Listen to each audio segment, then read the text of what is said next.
I'm Samantha, one of the graduate lawyers in the banking and finance sector of Harper Goldman. Do you love your job? A few days ago, I got myself in an unfortunate situation and felt stuck. I felt that I was doing the right thing. Samantha. My instructing partner Ruben asked me to proofread some TNCs for grammatical errors. Hi, I'm Ruben. I'm a partner at Harper Goldman. I'm in the banking and finance team, and we serve a number of large banks. Who would you say is your biggest client? Probably Richmond Bank by a mile, I reckon. So yeah, Richmond Bank, they're a huge client for us. They generate a lot of retail and a lot of institutional banking work as well. So I reckon without them.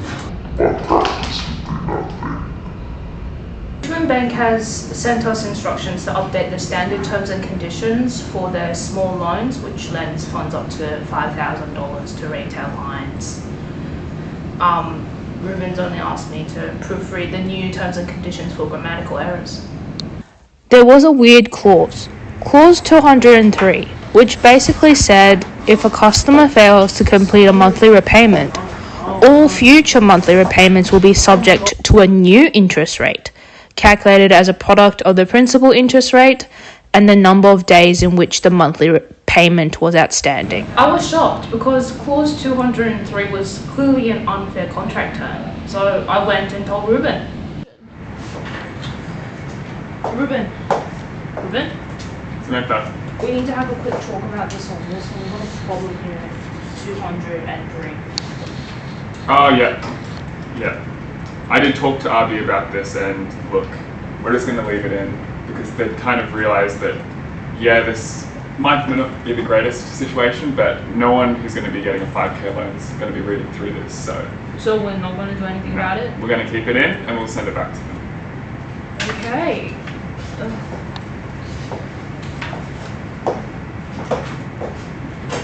So the next day, I met up with my friend Annabelle. We've been friends since we were tiny babies. You know, her mum's my godmother and so is my mum. I thought we would catch up because she's been through a really, really tough time recently. She's an ICU nurse for the past 2 years in the pandemic, and recently she was diagnosed with severe PTSD, and she's had to actually quit her nursing role. These days, Annabelle. It's been tough. Got no job, got no wage. Yeah, I'm trying to figure out how to get by at the moment. Mm-hmm. Actually, I wanted to ask you, since you know all the ins and outs of the banking world, if you'd help me apply for this loan. It's with Richmond Bank. Okay. Do you know they're advertising the lowest interest rates of loans under $5,000 right now? Mm-hmm. Now I know that happiness goes on.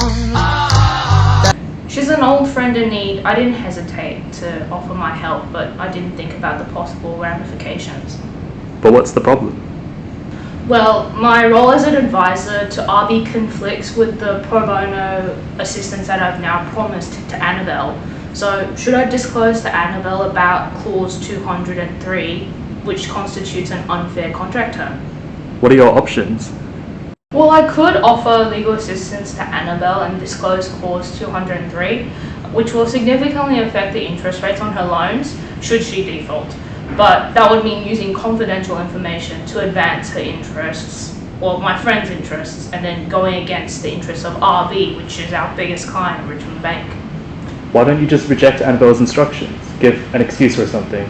Say it's not your area of expertise or that you're too busy.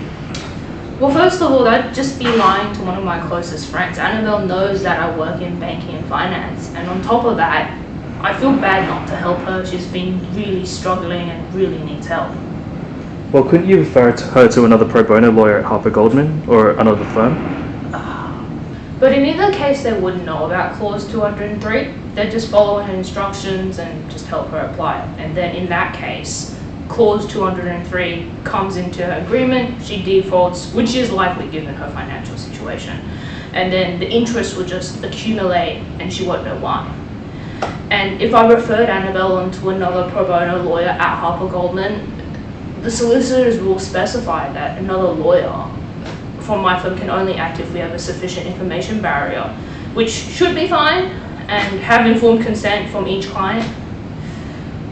And what's wrong with obtaining consent from RB? Couldn't you just explain your firm's commitment to pro bono is an integral part of its corporate image and PR strategy? There's no way that Ruben would even broach the subject with RB. They're just a client that just brings in millions of dollars each year. He wouldn't risk compromising by asking that they consent to us acting against them in a pro bono case with small loan application. There's a lot of different interests at play here. First, there's Harper Goldman. They want to retain profitable clients like Richmond Bank, although pro bono work is favourable to Harper Goldman as a part of its corporate image and PR strategy. Then there's Richmond Bank. They don't want to be investigated by the ACCC and incur punitive consequences, reputational damage if a complaint is lodged regarding Clause 203, or be forced to void Clause 203, which should be highly profitable. And God, there's my good friend Annabelle, who needs a suitable loan to alleviate her precarious financial situation. The loan can't be too onerous if she defaults on a repayment. She doesn't even have a wage. She's a single mum and has a daughter to feed, so she desperately needs the money. As a legal professional, I also have to consider the interests of the community generally, because we have a duty to ensure public confidence in the legal profession. That means remaining loyal to clients and avoiding illegal and unfair conduct, let alone the heaps of people that will unknowingly contract with RB and be subject to insanely high interest rates if they default on a repayment. Ruben, do you think we could ask you a few questions about the relevant sources of authority which guide solicitors on how to deal with concurrent conflicts? Sure. So basically, the overarching rule that you look to is in the solicitor's rules. And sorry, I'll just pause my phone. And Rule 11 provides a guide where for solicitors, where there are two or more clients whose interests are adverse, but only recently they've actually added Rule 11A, which is for short-term one-off legal services. What's a short-term legal assistance service? Well, it's defined in Rule 11A4, and it means services that are offered by a solicitor to a client, whether that be through like a legal service provider or a pro bono centre, with the expectation that it's kind of a one-off. Oh, so this is like kind of like Annabelle wants some equity price. Sorry, what did you say, mate? Oh, nothing. Keep going. Okay, so as I was saying, if you look at like 11A1, ask the solicitor to question if the circumstances make it impractical to screen for conflicts. So for example, if a client requires urgent legal assistance. And then the one we're generally pretty concerned about is 11A2, which prohibits solicitors from providing these short-term legal assistance services if they become aware that the interests of the recipient of these services conflicts with another client, or if there's confidential information which conflicts between those two clients. But for me to make this decision, it's just not just legal considerations, there's ethical ones too. I've been thinking, Harper Goldman, we don't take enough pro bono work. Obviously, we're commercial, we prioritize obviously the commercial conflicts of our clients, but then we're limiting our firm's ability to help address unmet legal needs. And then for firms like HG to actually deprive clients like Annabelle of legal assistance, but then the larger the firm, the greater the prospect that conflict rules of this kind might actually operate harshly. We do have the best resources to fund pro bono, but also have our massive corporate clients, and they're the ones who make money for us. I could also consider a lawyering approach to help me, how to work this out. There's also several types of lawyers, and most of them are in that room. Ruben's an adversarial advocate. He lives by the fiduciary principle that lawyers must give undivided loyalty to their clients without being distracted by other interests. He's very passionate about making sure HG's clients get exactly what they want. So he wouldn't help Annabelle? Obviously not. There's also responsible lawyers who believe that, they have a duty to the court, and there's a requirement for the law to function fairly and justly. And then with moral activists, on the other hand, They believe they have an overarching duty to the administration of justice and to serve the public interest. But basically, they believe that there's an inherent duty to the public service and an obligation to repudiate, creation of personal interest, which could bring them into conflict with their duty to their clients. I could reach out to someone for consultation and guidance, but I don't want to breach any confidentiality rules. Aren't you breaching confidentiality by telling us? You'll blur out my face, right, and change my name. Yeah, of course. Anyways, I could call the law society and their ethics hotline and just ask them, or I could ask a senior and more experienced practitioner, maybe another partner at this firm.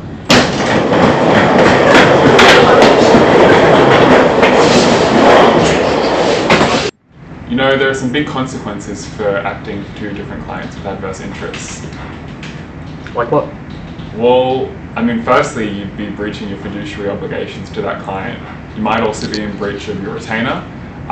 You might face disciplinary action if you breach the ASCR and that breach constitutes a finding of professional misconduct or unsatisfactory professional conduct. You could even get fired by your employer. I know I certainly wouldn't want to be keeping anyone that's going against the interests of one of my big clients.